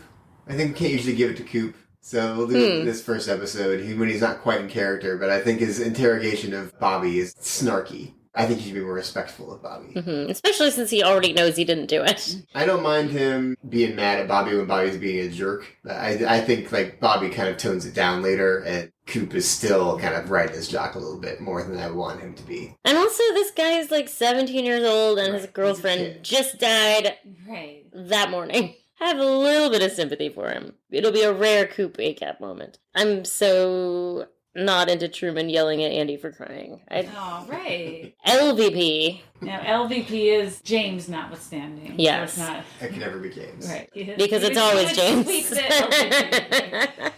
My LVP is Harry. He's so at every turn. That's not... You didn't know Laura Palmer. No connection. I just really I really do like ever been surprised before. It's also strange at the very beginning when Pete calls and says she's dead, wrapped in plastic, and Harry just says where, but he doesn't ask who. Yes, I always find that interesting. Where?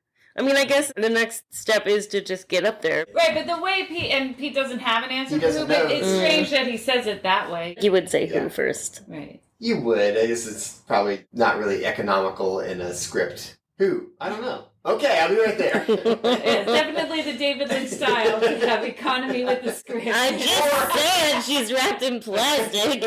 I couldn't tell. We cut for time because we need the time to know how much Coop's lunch costs. I found her by the log on the beach. What log? Where I was going to go fishing. The foghorn. Do you have an LVP, Bugos? I thought I'd give it to Norma. I don't like her. Aww. I don't like her line delivery. Making time. Making time. I think like time. You kidding? I was making time. It's pretty cringy. Oh, I love it. I'm on don't like that dialogue island with the old-timey banter of those three. I don't love it. I find that scene very charming. I don't know. Scary or whatever. I'm glad that doesn't become something Twin Peaks has to have. Every episode has to have anachronistic dialogue. Every episode does have some anachronistic dialogue, but like not as much. This one's pretty heavy. I'll look for it. Maybe they folded it. Bobby constantly uses old man-isms. It's really interesting. Yeah, it really is. He's like an old-timey scamp. Yeah. That's his story arc. He likes to scurry. He scurries around. He hurries and scurries. Even Fat Chance is kind of a funny thing to say. You know, that's like an old man. I mean, a lot of it, I think, is because they can't swear, because teens would just be swearing mostly, I think. But that's true. These teens have to swear like they're in The Music Man. So is your old man. My LVP is Mike. I just hate Mike. Oh, yeah. Mike is the worst. Mike is just one of my least favorite characters in all of Twin Peaks. I mean, I guess he's perfect in the sense that he's a stereotypical shitty jock. He's supposed to be a bad guy. His Yeah. name is Snake. That's his, like, pet name. Bobby had, like... His pet name? They have pet names. Oh, yeah? Yeah, Bobby and Mike have pet names for each other. I never understood why Snake was his nickname. Maybe he has a really long, skinny dick.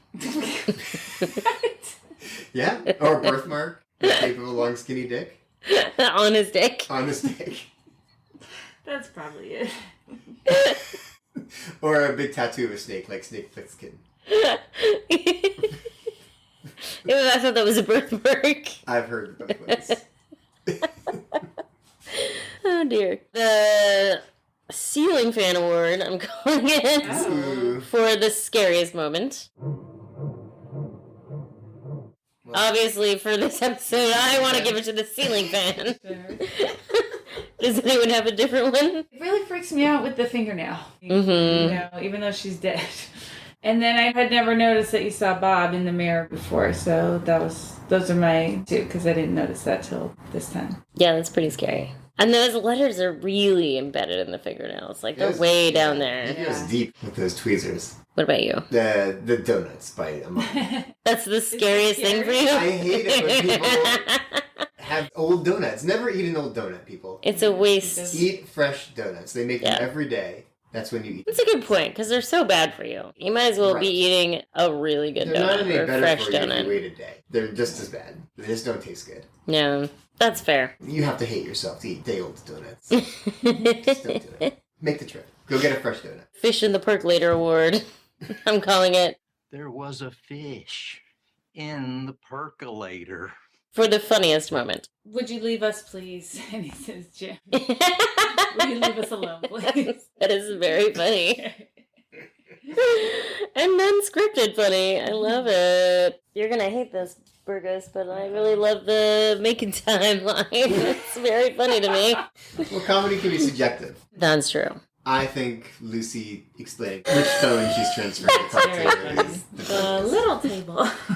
Coop's love of the trees is pretty good. And this transition from Douglas Firs to the Corners Report is pretty good. Although I guess the log lady exchange is also really funny. Yeah. Who's that lady with the log? We call her the log lady. And then finally, the final award, MVP. The MVP of the episode will always be Coop notwithstanding, because Coop is the default MVP. Right. So the secondary MVP, Amy, what's your pick? Oh, gosh. I guess my secondary MVP for this one is Sarah. Same. No explanation. Yeah. Great insight, Amy. No, go ahead. I mean, just how we're first introduced to her, frustrated but still Laura's sweetie, and how she says the thing, I can tell by the sound it's not her. I mean, just every moment with her just hits so hard. She's phenomenal. An interesting fun fact about Grace Zabriskie is that she was shooting Wild at Heart at the same time as this pilot, and her character in Wild at Heart could not be more different than Sarah Palmer. She plays Juana Durango, the insane assassin, who is turned on by shooting Harry Dean Stanton in the head. Oh. Right. Very different characters. Isabella Rossini's mom, right? Yeah. I didn't even realize they were the same person for a long time. It's really amazing. Yeah, she's definitely my MVP too. I think she's just such a phenomenal actor and just one of the best actors in an episode full of pretty good actors. She really is, and she doesn't really do much in her career. There's so many people who are not actors who end up being in the show. That's what I was going to say. That'd be a good way to break into acting, is just kind of show up to the set of Twin Peaks and accidentally get on film. But it wouldn't be a career because so many of those people never have anything. Doesn't lead to anything else. Nobody who is in this really has much of a career. Well, that's not exactly true, but... I mean, Kyle MacLachlan. There's some but he already had a career. Like, he was in some stuff before this. I mean, they're all character actors. Laura Flynn Boyle is somebody who did have some work after this. Yeah. Dana Ashbrook, Major Damick, they're all in stuff. I mean, they're character actors. They keep working. Ray Wise, they just keep working. Ray They're Wise pretty is great. steadily working. But I mean, there's definitely the Lynch connection. Is so good. It's just surprising she's not in anything else. Besides Flynn stuff. I guess he keeps calling her. That's what they do. Yes. Maybe working with him is so good that you don't want to work with anyone else. It seems to be the case. That's what it sounds Everybody who works with him is just like, oh, David. How do you explain working with David? It's just the best thing ever. My MVP is Jack Vance. He really has hardly anything to do, but everything he does is very memorable. Every line he says is just like, I could probably recite them all because he only says like 3 things in the episode. And he's very much a Twin Peaks resident, I guess. You know? It wouldn't be Twin Peaks without Jack Vance. No. The thing I'm most interested in is hearing about the weird shit. Yeah, and there's not that much weird shit in this first episode. So is there any weird shit in this first episode? Sarah having a vision is kind of weird. Like, she's not dreaming. Jacoby is picking up that necklace. Do you think she's screaming about Jacoby picking up that rock? Like, doesn't seem like something she would have a vision about. That's happening simultaneously? I think it's like a red herring. They're just showing that it's happening, but that's not what she's seeing. I mean, there's a lot of screaming. Right, from her. Well, and also in Twin Peaks in general. Yeah, Laura's screams are great. There's the accidental bob in the mirror. But yeah, not really any other supernatural stuff at all in the first episode. Just like atmospheric stuff. And the trees in retrospect are supernatural-ish. Cooper is kind of a supernaturally intuitive. I believe he's completely psychic. Like, my theory is unrelated to anything that happens in Twin Peaks. He happens to be a psychic as well. There's definitely a lot of evidence to support that theory. He does that later. Like, he does a lot more stuff to show it. But in this episode, he already instantly knows who hasn't killed Laura Palmer. Yeah, instantly just by knows being in Joey the same is room. not the person that Donna is here to see. It's true. There's no way he would know any of these things. They never feel like they need to explain how Coop is psychic. Or he knows how to hit an 18 at one-eyed jacks. You would never do that. Right. That is fully psychic. But I know it's a 3, and it is. Yeah, no, I completely agree with that. What's the weirdest shit part? What's weirdest shit? And like, I want to talk about the weirdest shit because I want to know what all I slept through. And I want to hear your theories. All right. Because you've done the research. You will. So I can't wait to hear what is going on in Twin Peaks. Because most episodes I'm like, I don't understand what just happened. There's so much. So many details. That's why we're doing this. That's why I'm here. We could study this forever. I'll be listening. Thanks for having me on. Aww. Thanks for being on. You'll be watching lots more Twin Peaks with me. Really Weird Stuff is hosted by Annie Malone and Jessica Baxter. Music by Julie Cruz, Angelo Badalamenti, and Jessica Baxter. If you enjoyed Really Weird Stuff, please take a minute to rate and review us on your favorite podcast app. Follow us on Instagram at Really Weird Stuff Pod, on Twitter at Really Weird Pod, and on Facebook at Really Weird Stuff Podcast. Thank you for listening.